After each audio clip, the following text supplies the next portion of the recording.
telling me that you have a way to defer the tax situation there? Is that what you're telling me? Yes, absolutely. Yes. And so the first one I was referring to is a 1031 exchange, which only applies to investment real estate. The second one I'm referring to is called a deferred sales trust. A real eye opener to see that there are ways that people can use the regulatory framework, if properly structured, to invest 1031 exchange dollars in things that you would not think were like kind to what they exited from. So it was very impressive. I got to say, you are the first one I've seen pull this off, and I'm pretty hesitant to believe in a lot of these kinds of things. So it's a major feat for me to say, wow, this actually really worked, and it was really cool. 1031 is a way to shelter your income when you sell the thing. The DST is a way to avoid the 1031 and not have to suffer the time penalty. Our career and during different tax periods, we've seen, these tax avoidance, tax minimization, offshore, all these different strategies undertaken to minimize or avoid taxes. And then I can tell you that, some of them are just not worth the trouble. And so I was skeptical. Admittedly, I was skeptical. I thought, oh yeah, here we go, another one of these, right? And then they say, no, it really is different, right? So look more closely. We looked more closely. We had, honestly, 2 years of conversations. 2 years. Now we were being due diligence at the same time that we were doing due diligence, but 2 years is a long time to be, sort of flirting with the idea of and getting to know the people and getting to really understand the transaction. Yeah, long story short, we got comfortable, although we are not tax attorneys, lawyers, or estate planning attorneys, that at least, from an investment perspective, that, it made sense to sell a highly appreciated asset, get liquid, hold that in this type of a deferred or installment sale type of instrument, and then just be in a position then to do the most important thing. I'm probably stealing your next question, which is time. They say, well, you can't make more time. You can. The deferred sales trust, in a way, allows you to lengthen the investment time horizon for those assets after getting liquid, but before having to feel the tax impact. And from an investment manager's perspective, time horizon is the most important element in investing. Everybody, hello, and welcome to another Friday Capital Gains Tax Deferred Sales Trust Masterclass or Mastermind, where we believe most high net worth individuals and those who help them, they struggle with clarifying their capital gains tax deferral options, and not having a clear plan is the enemy. And using a proven strategy such as the Deferred Sales Trust is an amazing way, maybe the best way for you to create and preserve more wealth, especially in times like this. If you're looking to sell cryptocurrency, business, real estate, save a failed 1031 exchange, a primary home, LP, GP positions, carried interest, just about anything you can think of, NFTs, we can use the deferred sales trust not only to defer the tax, but if you're ultra high net worth above certain limits for married couples, you are looking at, even singles too, everyone's invited here, you're looking at estate tax challenges. We can eliminate that as well. And so there's a lot to unpack there, and this is why we have these weekly masterminds every Friday, 10 a.m. Pacific Standard Time, 1 p.m. Eastern. I think we're probably on our 50th one, it feels like.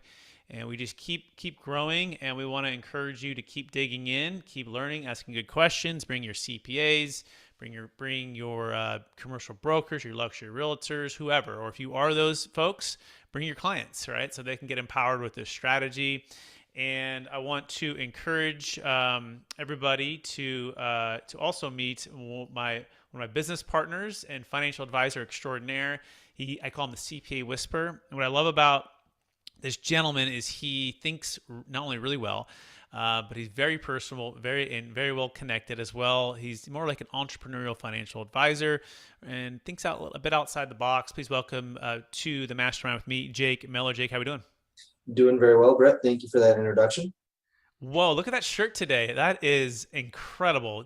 Where did you get that? Is that a Mazatlan? Is that the Mazatlan collection? Is from our sweaters? Brad, this is a little bit farther out there. This is from the Miami collection. Ooh, when am I going to get on some of that love? What's up? It's somewhat controversial. It's all about, the palm trees, but hidden in there we have some, Second Amendment things going on. Oh, I see that, and I appreciate that. There's some freedom in that, that's pretty good. I like that. Very good, Jake. And so for our audience and our guests and everyone involved and connected with us, we do kind of three things. We talk about the vision, and then we do like a deal close story of the week. We might bring up some common objections or some challenges we've been working through, Jake and I, on some deals and or your deals. You're happy to put it in the chat and bring it up. And then we basically open it up for questions for everybody on the market, on deferred sales trust, on tax strategy, on solving problems.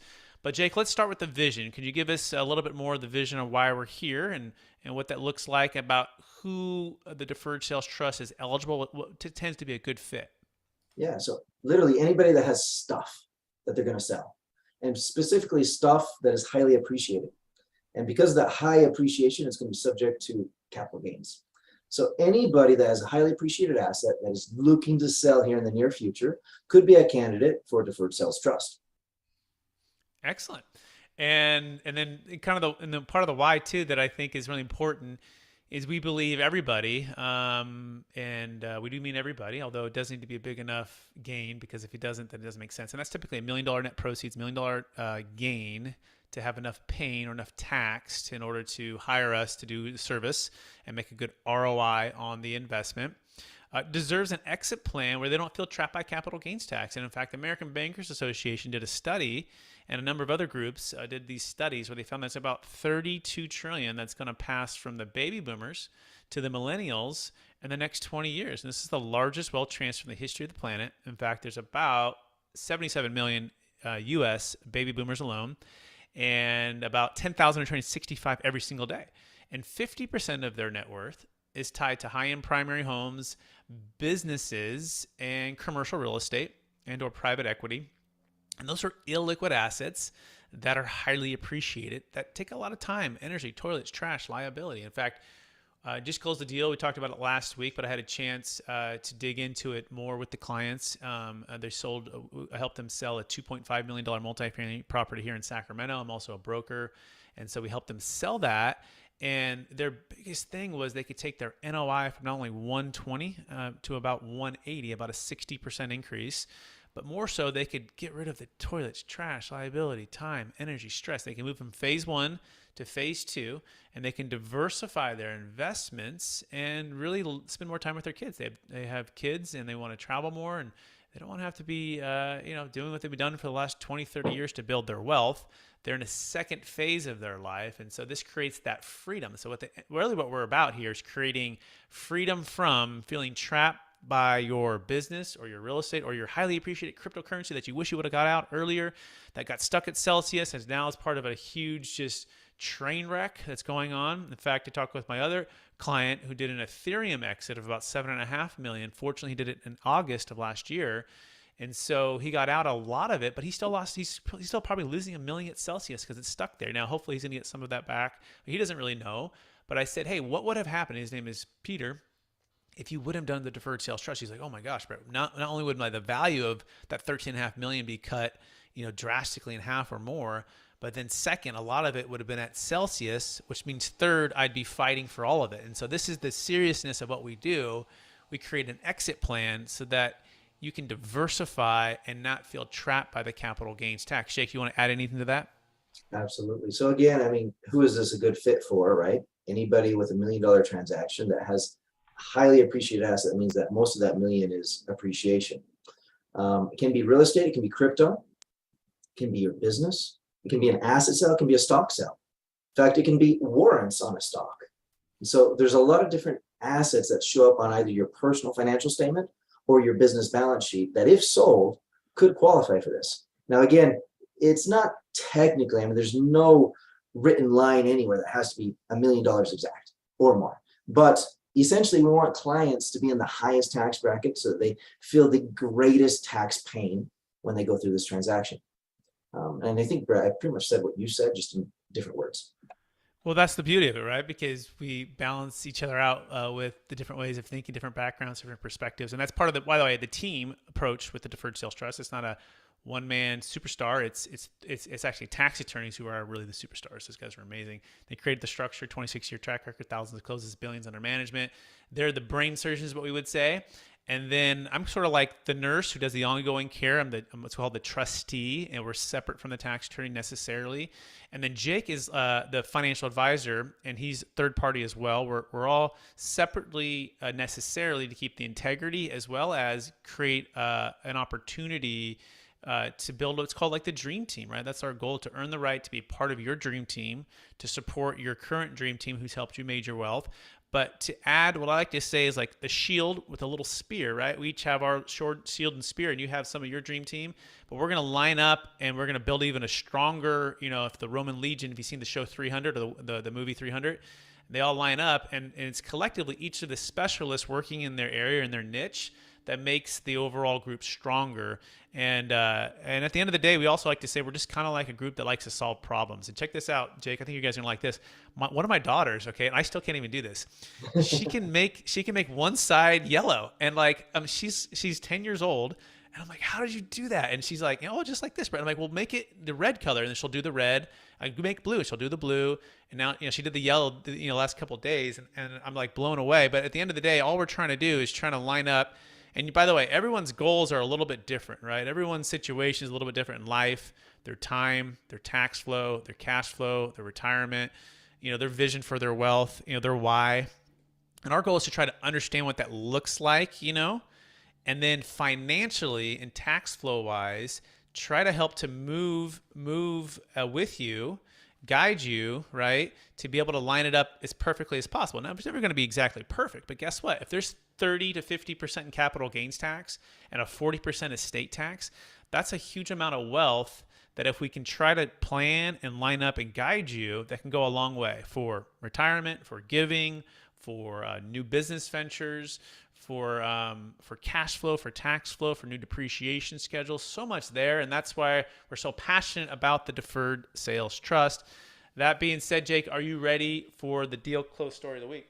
Almost ready for that. But Go ahead, Brett, you were just at an event, and you invited me, and that was very nice of you and all. And I had some other things going on, and I couldn't make it. But tell us about this event. I want to say that I saw pictures with you and Leah and some other people here on the call. Can you just give us some highlights real fast? Absolutely. And maybe Leah can chime in too. I'd love to hear what she thought of the event. If she's in a safe place, it looks like she might be driving. So if she doesn't unmute herself, cool. But otherwise, I will keep talking. So, yeah, it was incredible. It was the first annual Meta Crypto Real Estate Meetup. And Leah, say that again. That was a whole bunch of words. Yeah, Meta Crypto Real Estate Meetup. And the vision was to try to connect the crypto meta world with real estate, right? And to bring in experts for what's happening in changing times. So it was really an expert panel situation where we brought in an amazing luxury high-end rock star agent, Ann Newton Kane, and she sells $5, $10, $11 million properties in Lafayette. And we brought in Mr. JB or Joseph Cervantes, who's a commercial real estate broker in Fremont, California. And we brought in Jim Gallup, who is a mortgage strategist, very, very sharp, smart, hyper successful in the Bay Area for many years. We brought in a cryptocurrency expert. It was Don Hoover, and Dan Hoover, and he worked for a crypto kind of hedge fund or like digital currency hedge fund. We brought in Piper Moretti, who's the actual one of the only crypto realtors who sold properties with realty. Anyways, the whole point of it was to bring in these experts to give us a connection between crypto and real estate, but also like how to build wealth in changing times, what the top secrets were. So we were like scared. We were like, maybe like 5 or 10 people will show up. It'll be like 40, 50 people, which was great. And it went really smooth. We had a professional videographer. We were at this really cool spot called Seal Creative Space. And the energy, the vibe, all of it, we went to dinner afterwards. We celebrated Leah's birthday, and everyone sung happy birthday. And so the full video is going to drop. We recorded everything for those who couldn't make it on YouTube, and you got to check it out. It was amazing. Leah, do you want to add anything to that, or are you still in an unsafe position when you're driving, which is totally cool? So I'm going to assume she's in an unsafe spot. I'm seeing her driving on her thing. So That being she's said, talking. here she comes. Here she comes. She's here. Yeah. So I was saying that I think that for the first meetup, it was a success. It was perfect. It really was a beta testing that we were doing, right? So I think that it was phenomenal. All of the information that came from that meetup is just going to get better and better and better. People aren't thinking according to the feedback, and I think Stephanie might be on, and she was one of the audience that came and joined. But I think that people in the real estate community are kind of just like, let's sell real estate.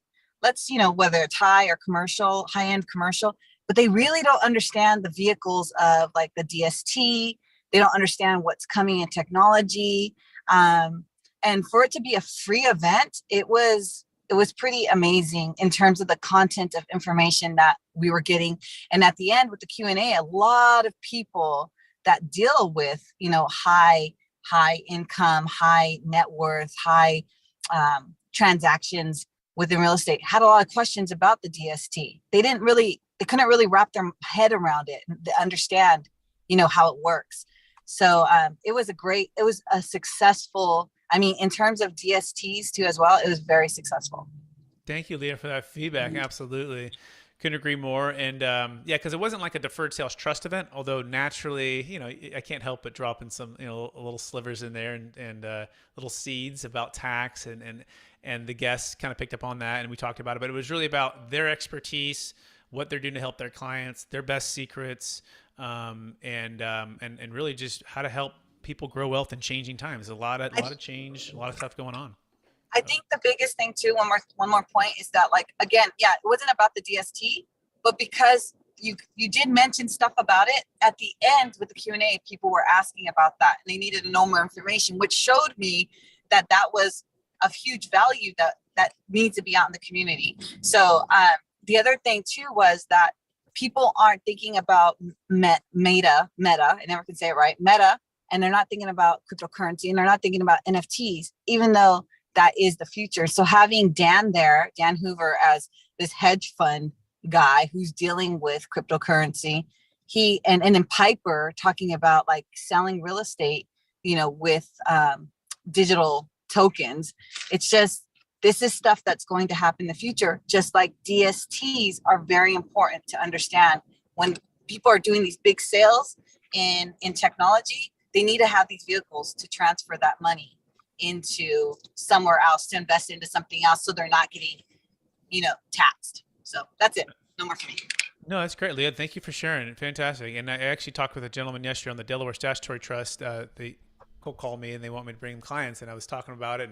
And he's really successful, very successful group. They do lots of Delawares, and I told him we do some Delawares. We have a group. Jake actually does the Delawares for our clients, and we're closing those as a supplement to the deferred sales trust because guess what? It's not just one capital gain tax solution, although we love the deferred sales trust and oftentimes it's the best one.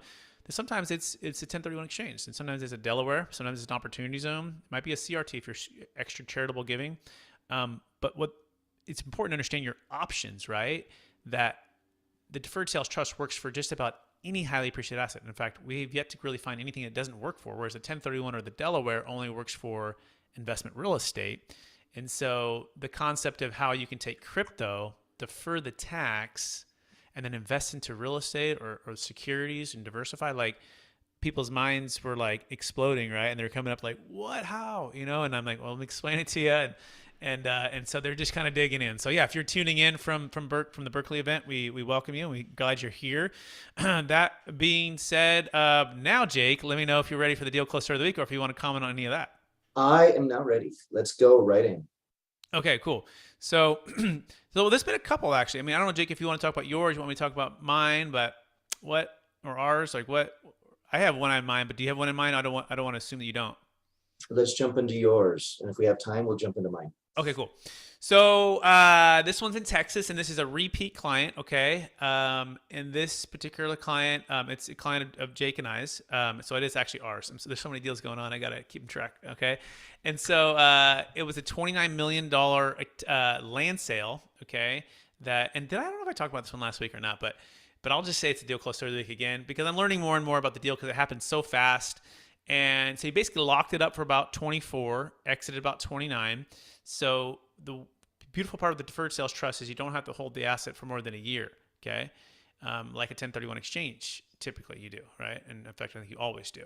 And so he's able to tie a deal up under contract, bring in capital, or bring in a buyer at 29, and essentially have the trust jump in between so that the about 5 goes to the trust, right? So it's like a paper sale, if you will.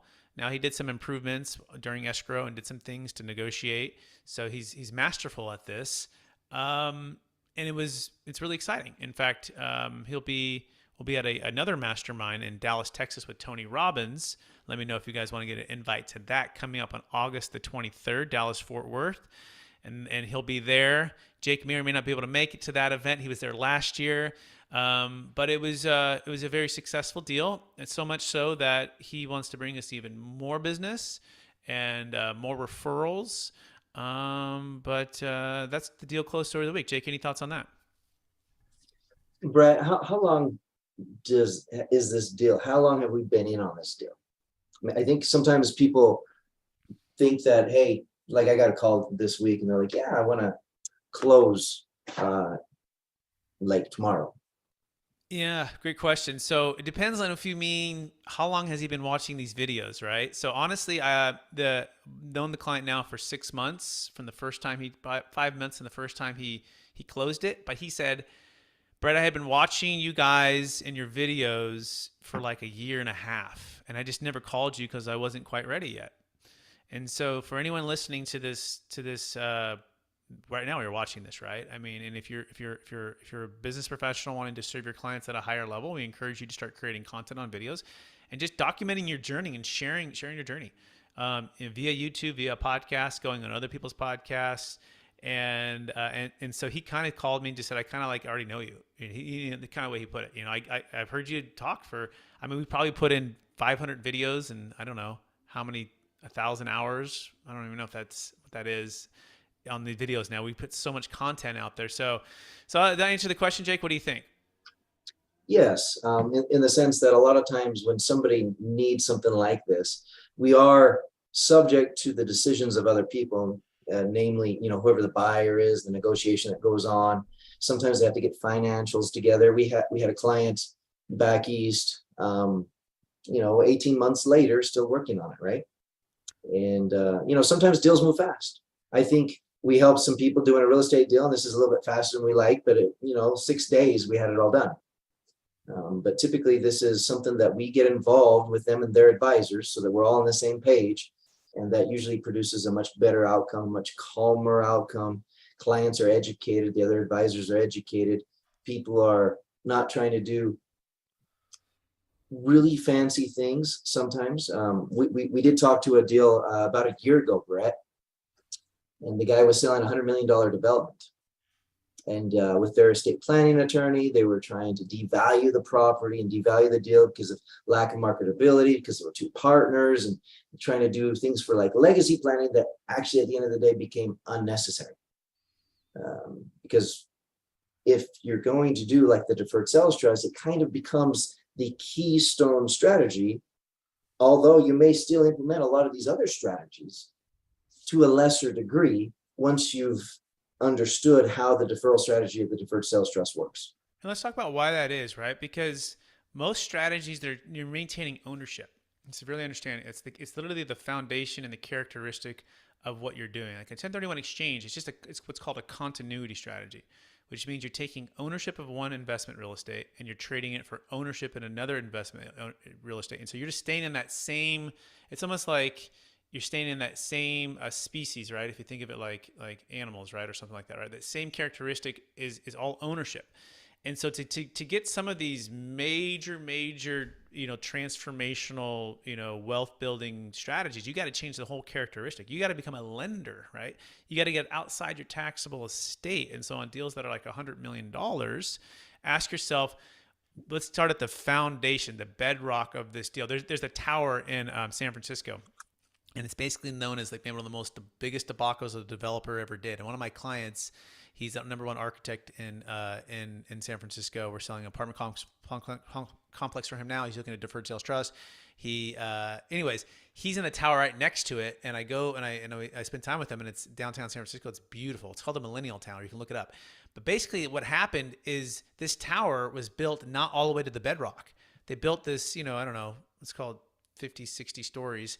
And they didn't go to bedrock. And so now it's starting to lean. And they're like, oh my gosh, like this is the leaning tower of the disaster, right? And because they didn't go all the way to the bedrock, the foundation, and get to the root cause of what they needed to do. And now it's a disaster. So his tower is right next to it. There's two towers. And the one that his is like a smaller one that they didn't need to bedrock. It's like a shorter one. And the other one's leaning that way. And he's like, oh, and I'm looking out the window. And he's like, yeah, it's that one right there. I'm like, well, what happens if it's just going to fall on us? He goes, oh, no, that's okay. It's leaning that way. You're like, well, what? Like, this is scary. So he's going to sell the thing. But the point is, what are you trying to solve? And it does that actual thing solve, like an opportunity zone, for example. It does do some capital gains tax deferral for a short time, and then there's some elimination of that capital gains tax over a 10-year period of time, but it has nothing to do with the stepped up basis. There's no liquidity, there's no real diversification, there's some high risk on potentially the deal in construction.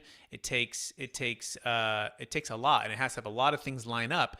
What's beautiful about the deferred sales trust and why we think it's the keystone strategy is because not only does it solve the problems of capital gains tax deferral, but also eliminating estate tax if you do the DST plus, but it's so flexible, right? It's so entrepreneurial, or it's so completely retire, right? It's like you can't really put it in a box per se, and it gives you lots of flexibility to diversify, to dollar cost average, to be passive, to be active, to move it outside the taxable estate.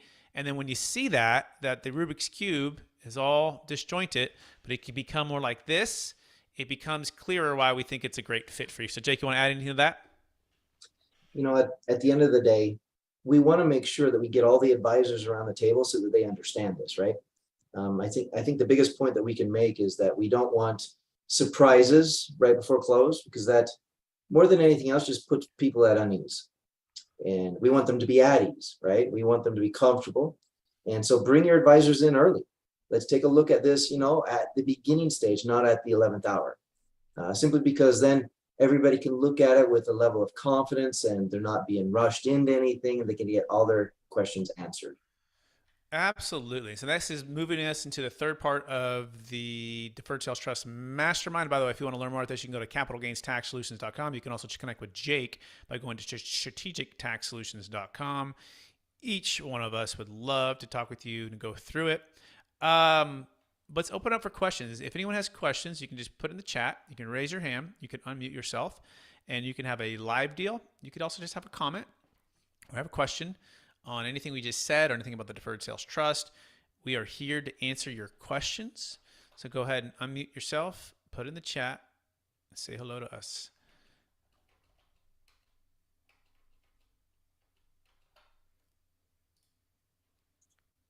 And if we don't, we'll keep talking, which is cool too. We're happy to do that. Jake and I can talk. That's part of what we're good at. So we'll keep talking. I actually had a question here. I'm looking at Jake. And I'll just kind of give a synopsis. I won't give the client's name, but he says, one of the last things before deciding to use the DST as appropriate for me for my long-term goals is to get an idea of what my nest egg will look like starting in like January 2023 and modeling out 5, 10, and 20 years under a couple different scenarios. Scenario one, I just pay all the capital gains tax on the proceeds and I invest the balance into whatever I want. Scenario number two, I put all of my net proceeds into a DST and invest within the trust. So one of the common misconceptions, Jake, here, and the premise is, if I just pay the tax, I can invest in whatever I want, which assumes or concludes that if I put in the deferred sales trust, I cannot invest in whatever I want. So Jake, would you clear that up? What are the differences between investment options, if any, for the deferred sales trust and just paying your tax and doing whatever you want? Yeah. Essentially, paying the tax and doing whatever you want, the one thing that allows you to do above and beyond a deferred sales trust is that you can go buy that Ferrari. Now, the funny thing is even if you do the deferred sales trust, you can still take a distribution out that is taxable and go buy that Ferrari. So essentially, at the end of the day, is from like an investment standpoint, you are not limited. Should you use an appropriate financial advisor who is unbiased when it comes to asset classes?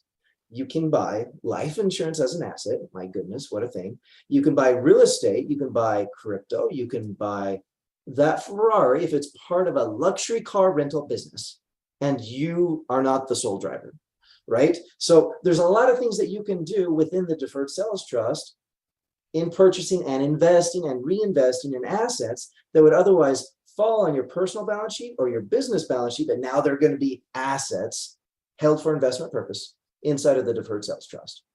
Now, again, you're going to go buy a house and you're going to live in it. You're going to go buy that Ferrari and you're going to drive it personally. You're going to go on a trip, like one of those 3-month cruises personally, and you're not bringing your entire company with you, right? So stuff that you're going to do personally, and it's just like spending, you're going to take a distribution from the trust, or you can just pay the taxes, right? So like in either scenario, you're going to pay the taxes on stuff you do personally.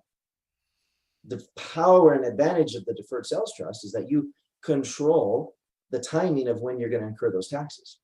And of course, you can continue to reinvest it and use the government's money. Yes, you owe the government part of that money. You can use the government's money to reinvest with until such time that you want to take it personally. So well said. Absolutely spot on. I don't even know if I can even add anything else to that. And there's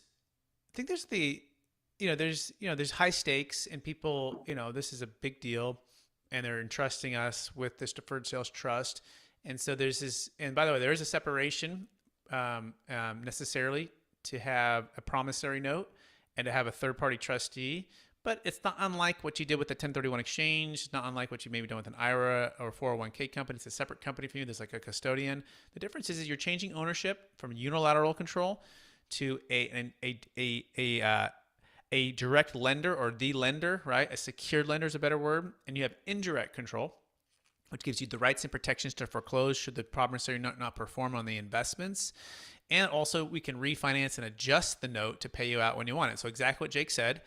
If you want to spend it on something personal, great. Let's have a distribution come out and you go pay the tax on that small amount. And these other millions of dollars are still working for you. And so this is often the talk track I go through with clients. I say, okay, well, what do you want to spend it on? They're like, well, I'm planning on putting it in an investment. I say, okay, great. Well, if you're going to put it on an investment, then why don't we just do that with the trust? Oh, that makes sense, right? Yeah, because if you think about it, if it's $10 million in the trust and there's $4 million of capital that's being deferred, it's really not all your money. It's really the government's money. And the government's giving you, $4 million to invest wherever you like and live off of that interest, right? So sometimes we'll just turn up the interest payments. Again, this is what we call it the tax flow. See my shirt, Jake? By the way, you got a shirt coming your way, Jake. It's coming your way. Very You nice. earned it. Very nice. I was going to comment on that. I was like, hey, where'd the new shirt come from? Yeah. Tax flow, not just cash flow, right? Really important to understand. And so we're going to look at the tax flow game. We're going to say, what's your income tax, right? What's your capital gains tax? What's your estate tax? And what's your cash flow? And we're going to try to mirror these up to make it as congruent as we can via, again, this analogy of a Rubik's Cube, right? And that being said, same thing with your investments, right? So is it better to do tax deferred money into these investments? And so the next thing he says, and it's interesting, and I think this gets to it, he says, right now I'm leaning towards taking the tax hit and keeping things simple, right? And this is really important, right? Because the biggest thing for folks, and this is part of why we're doing these masterminds, is to try to get transparency and keep it simple. And so most of the time, we've never been lenders, right? We're not bankers, right? We are just owners of properties or assets or business owners or, all of the cryptocurrency, all that. And it's just the ownership, right? And then all along the way, we've been working with the banks, but we've never been the bank. And so as far as keeping it simple, I would say it is simple. It's new. It's not something you're used to. And so that makes it seem like, oh, this is really complex. And at the end of the day, you're just a bank and you've lent the funds to the trust. And we even think of it like a delayed tax trust. Okay, delayed tax trust, where you're going to pay tax as you receive it. And by the way, you've done it with an IRA, you've done it with 1031 exchange. So I'm going to be talking to this gentleman hopefully this afternoon and clarifying and trying to make it even simpler. But if you have that same concern or challenge, we welcome you to connect with us and go through it. By the way, we do this at all no cost, no obligation. You can talk with our tax team, me or Jake, and we will break it down and walk through it with you. And if you decide not to use the trust, no problem. If you do, we get paid at close of escrow. But if for whatever reason you don't want to use it, there's no problem. So that is that question. Jake, you want to add anything else to that at all? Well, I'm getting some questions, and it's from a fellow EXP realtor here in the group. And it has to do, I believe, with marketing.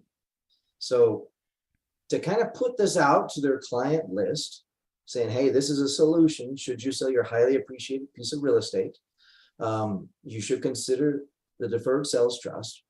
There are some comments coming from the attorney of this individual saying, hey, be careful about holding yourself out there if you're not a tax person yourself, and if you're not a financial person, if you don't have the right licensure.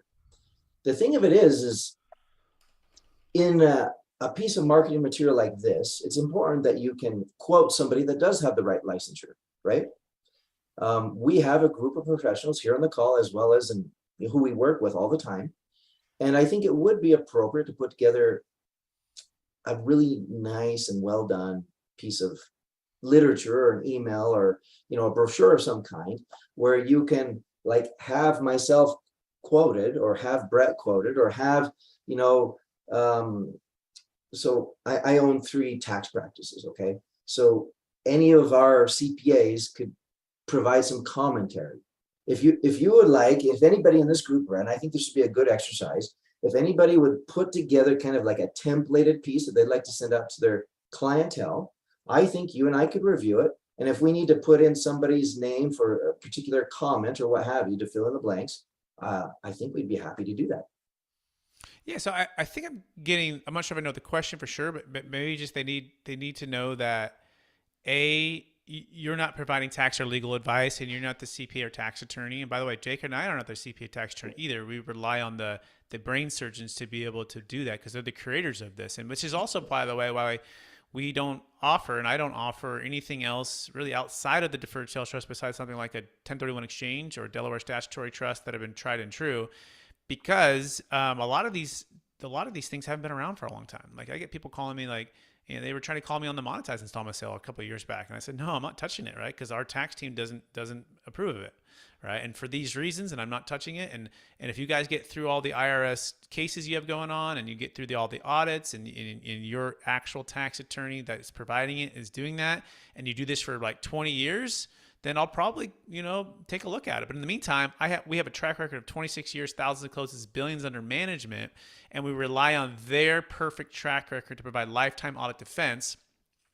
So it is bringing them to a call, right, like this, bringing them to the no-cost call with the tax attorneys, bringing their CPA and their folks that are skeptical, or, and they should be, because they probably have never heard of it, and they've probably never done it, right? And so they're going to be cautious, knowing that they're likely never going to say yes if they've never seen it or done it, right? And that's okay.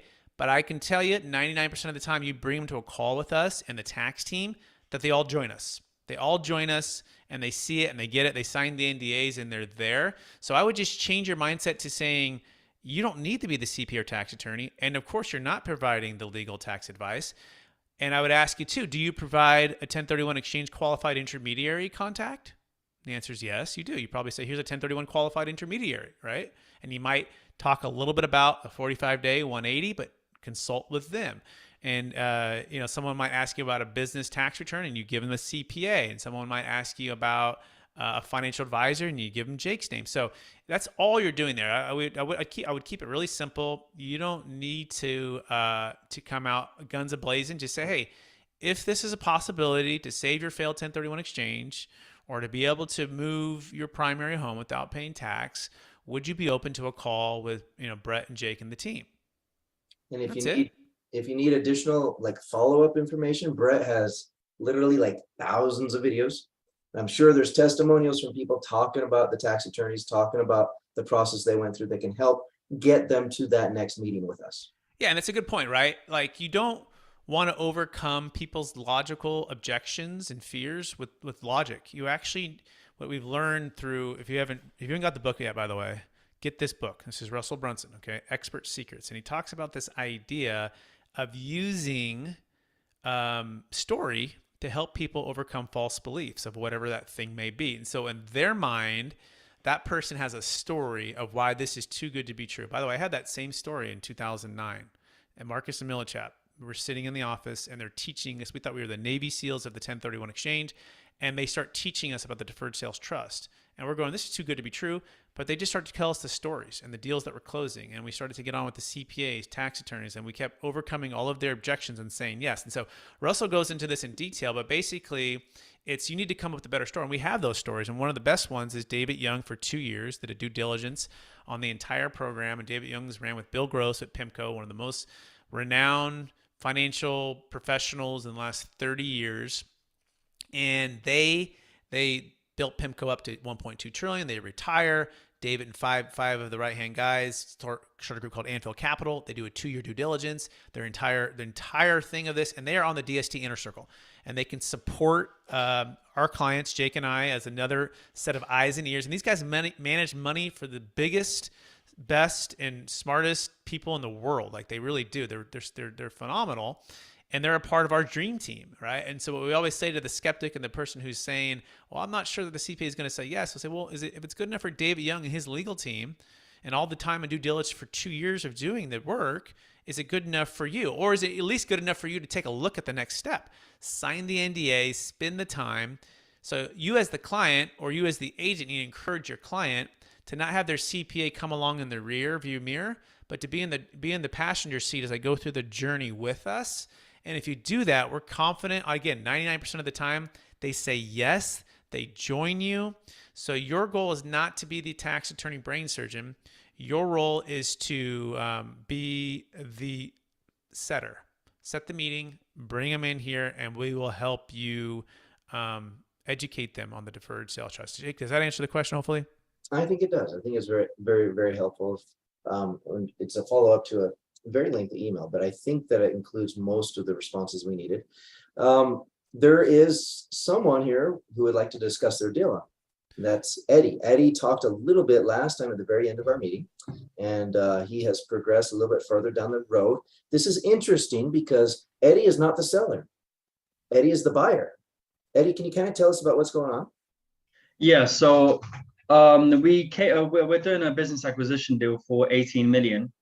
And from the research that we found out about the seller, he's actually investing that 18 million into another business. When I explained to them what the trust was, as briefly as I could, they became interested in it because obviously they wouldn't have to pay as much tax as they would have done if they took out 18 million and put it into another bank account. So today we, myself, Jake, and my 2 other business partners are actually going to go on a call today to discuss this trust and how it can work in both favors, us purchasing the business and also them finalizing the sale and taking the money out without any tax implications.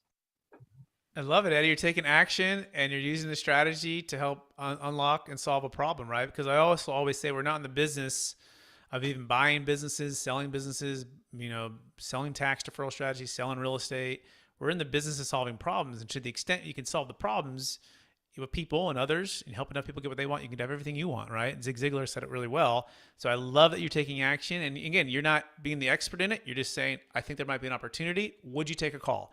As simple as that. And then you're a fly on the wall and you're going to absorb more and more. It's like learning a language. Like Jake speaks at least 2 languages. And I speak a little bit of Spanglish, but really just English.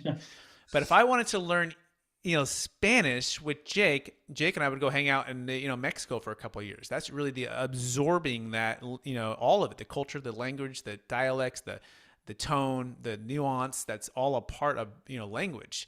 It wouldn't be Jake just, trying to teach me on a Zoom meeting, right? Like that wouldn't be enough. So this is cool. This will give you a chance to get on the inside, and then hopefully that call takes you to the next step and you get on with the tax attorneys, and then the momentum builds. And then as soon as you get that first deal close story, which is always the hardest one, you lean on that, right?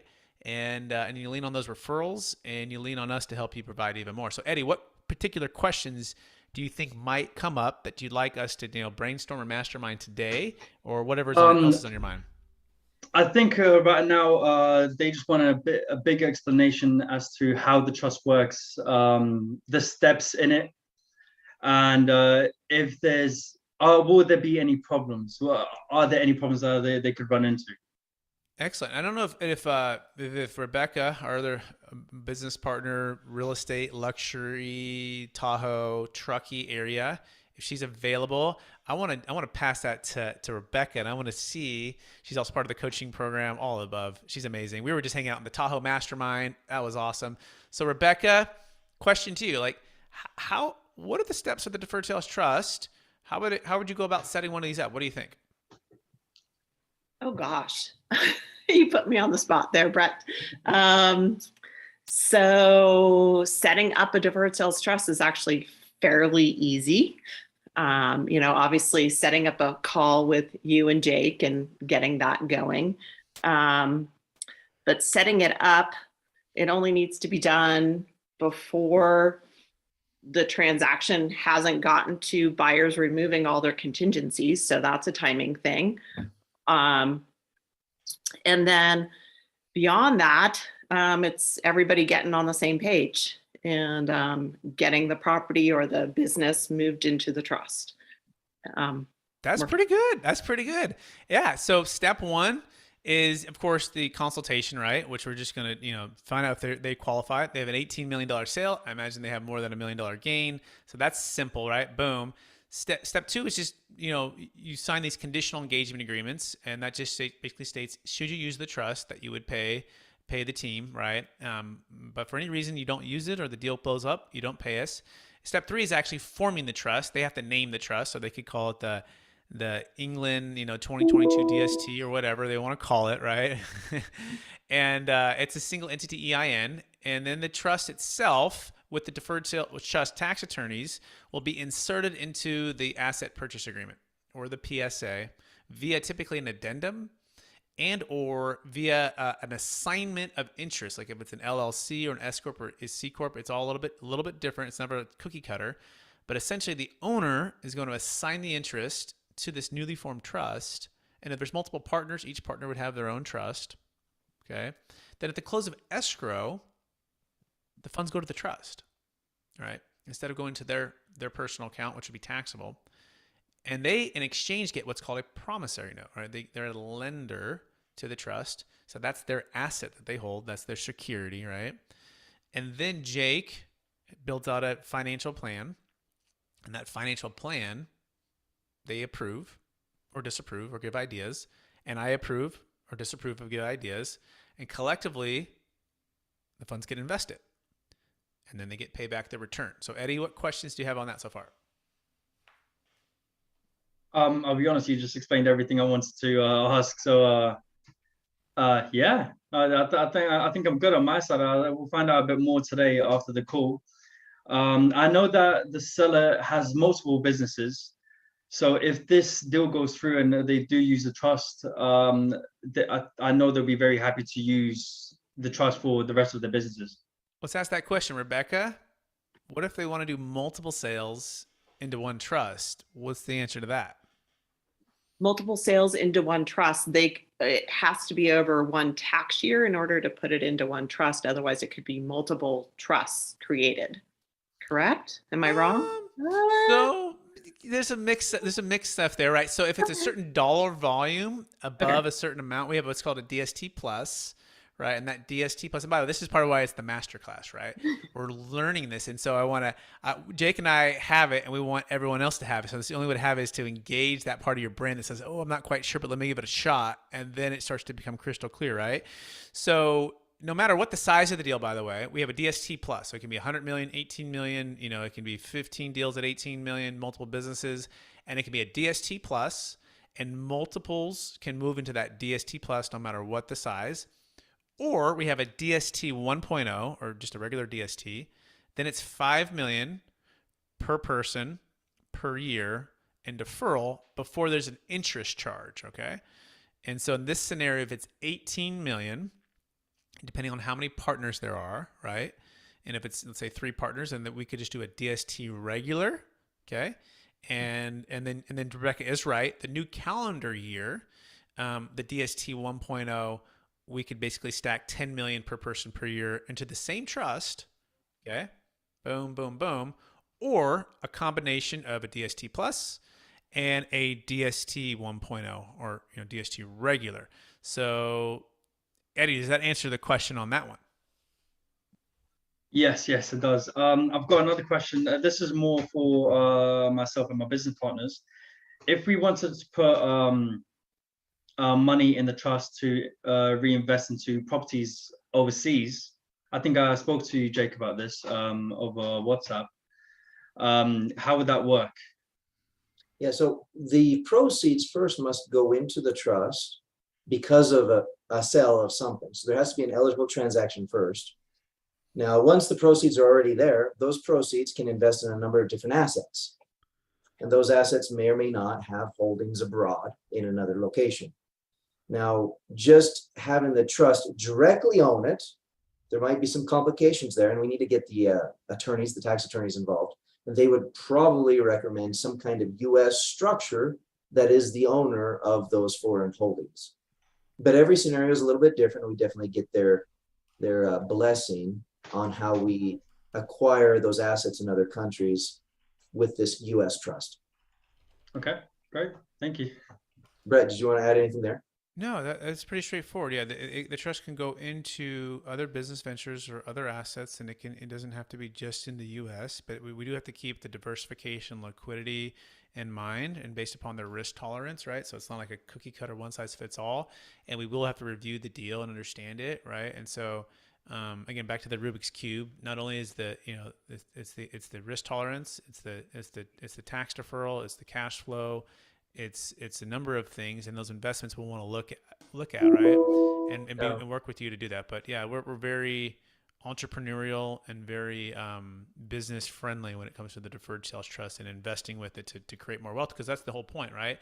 We want the guys to go create a new business, new venture, and make another 18 million, and then move that into the deferred sales trust. So it's a win-win for everybody. Now, Brett, I can think of one other thing that might be relevant for Eddie and his deal. And so the owners that Eddie and his partners are going to buy the business from, they already have in mind another business that they plan to acquire. Originally, they were planning on having to pay taxes and then go in and buying that business. Can you go over the liquidity requirement just so that Eddie has this as an understanding going into the deal and how the discussion might go later today? Yeah, great question. And so I'm going to just use simple numbers here because I don't know all the details, but I'm going to imagine it's basically a zero basis. It's an $18 million sale. And I'm just going to use 40% of the tax, right? 40% of the tax. It could be a little bit less, could be a little bit more. And so that is basically $7.2 million. So I'm going to imagine they own it free and clear right now as well. So I'm going to take 18 million minus 7.2 million gives me $10.8 million if they didn't use the trust, okay? Whereas the trust scenario, if they did, let's imagine they deferred all of the tax and all 18 million goes into the trust, they have the opportunity to get up to 80% into active businesses, purchase deals, okay? So 80% is $14.4 million. So first of all, the simple math is you take 14.4 minus the 18 minus the 7.2, which is 10.8, and let alone that's an extra 3.6 million right there. And so it's actually not a deterrent to them. They actually get an extra 3.6 million to be able to go into business ventures that otherwise they wouldn't even have. But in this scenario, it's all tax deferred. Not only that, they have 18 million versus 10.8 million, right? Now we got to keep 20% in liquid investment grade securities, with Jake Miller, the financial advisor on that, right? That they approve, still earning interest, still building wealth, right? But that other 80% can turn right around and go into an LLC with them and purchase that new business venture. Jake, does that answer the question? Yes, I think it's just important that as people are looking to reinvest, in a 1031 exchange, if you already know what property you're going into and you're not on the hunt for one, right? And it's just one piece of real estate into another piece of real estate, not businesses, because 1031s don't work for businesses, right? So in that one scenario, 1031 would be more advantageous because there's not a 20% liquidity requirement and you're able to roll everything over. However, 95% of the time or more, life is not so perfect. And oftentimes a deferred sales trust does make a lot more sense, especially outside of the real estate world. And in your world, Eddie, right now, buying up businesses it's just important and imperative that we are letting them know that we're able to defer the taxes. They don't have to pay taxes. They can pay attorney fees instead of taxes. The difference is significant. But they do have a requirement that they do maintain in liquid assets, assets that can be raised or sold within 3 to 5 business days, oftentimes marketable securities, that they understand that that is a requirement going in, that they are able to reinvest the bulk majority or 80% of their proceeds in the next business.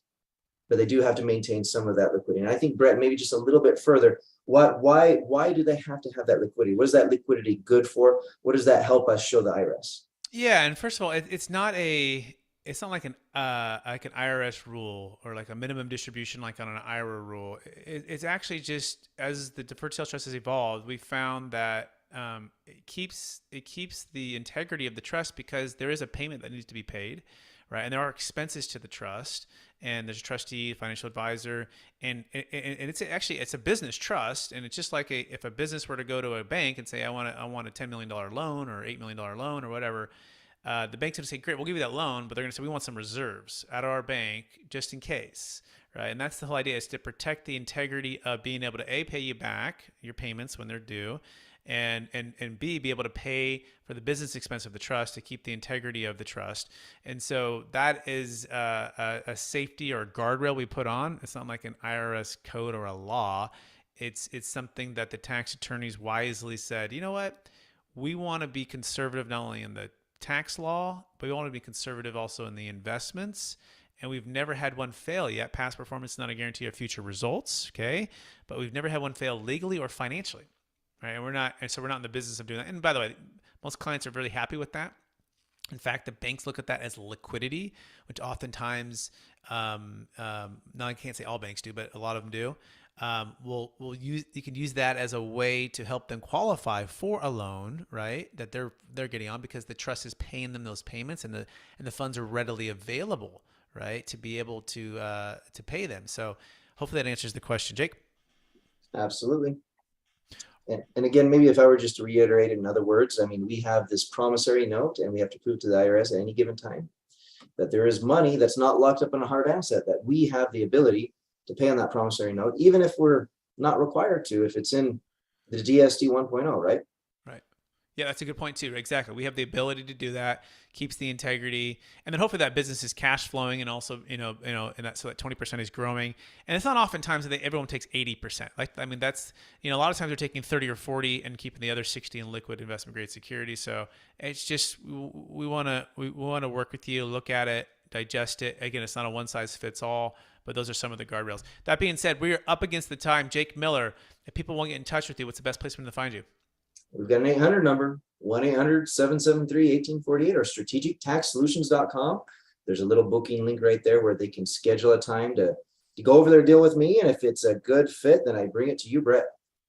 Amazing. I want to thank everyone for being a part of this mastermind. We don't take it lightly. You meet with us every Friday, take an hour out of your day to digest and to learn and to grow and to be encouraged and challenged. And I want to encourage everybody to have an exit plan when you go to exit for yourself or for your clients, so that you never have to feel trapped by capital gains tax ever again. And if that's by using a deferred sales trust, amazing. If we can give you a backup plan for a failed 1031, incredible, right? We want to give that to you. And we want to encourage you to go to capitalgainstaxsolutions.com to learn more about the Deferred Sales Trust, or Strategic Tax Solutions with Jake to learn more. As well, you can check out the new book, and Jake's going to be in the book. He's like chapter 3, man. He's like rocking and rolling. We also got a cool guy named Kevin Harrington from Shark Tank, and this book is called Building a Tax Deferred Exit Strategy. And it's my story on the Deferred Sales Trust, basically, right? And my journey as an entrepreneur, the blood, the sweat, the tears, the Cheesecake Factory days, the living with my brother in a small condo, the people saying this is too good to be true, it'll never work, all that cool, fun kind of story. So you can take a peek at that, hitting an Amazon near you very soon. That being said, we appreciate everybody. Please rate, review, subscribe. Please share this so someone can be inspired to. And we will talk to everyone real soon. Bye. Bye, everyone.